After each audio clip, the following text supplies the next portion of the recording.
ค่ะถือว่าโอกาสกับเผาไปดีมารีวิวอันนอกบ้านโอเคไปแบบเคเรามาห่อแล้วก็จะมีนี่น้ำแล้วก็โต๊ะกระเป๋า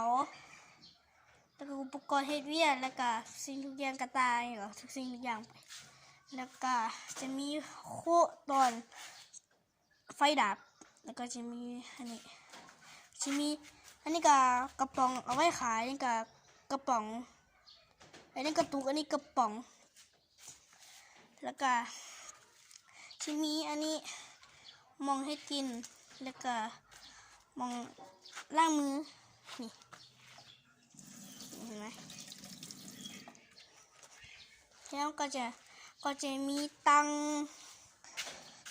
แล้วก็โต๊ะตังสิ่งทุกอย่างนี่แล้วก็นี่อันนี้เห็นปะเขาจะมีห้องน้ำนอกพร้อมเดี๋ยวให้เบิ่ง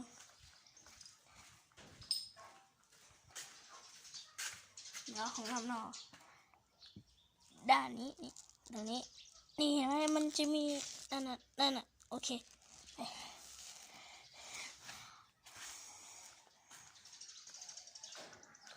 ผู้ดีว่าจะรีวิวท้าเขาเฮือนผู้ดีเลยเขาก็จะมารีวิวก่อน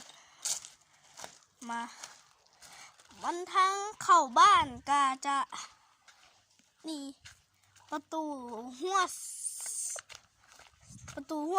สีดำตัวนี้นี่ก็จะมีแนวไขแนวอัดแล้วก็จะมีอันนี้แล้วหลอกก็จะมีเสา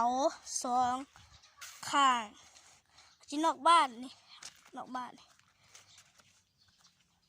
พี่แบบเขาขี่ไปตรงนู้นแล้วก็ขี่แล้วเขาแบบลงมาแล้วก็ขี่มานี่มองจุดตรงนี้เดี๋ยวพวกเขาไปไหนไป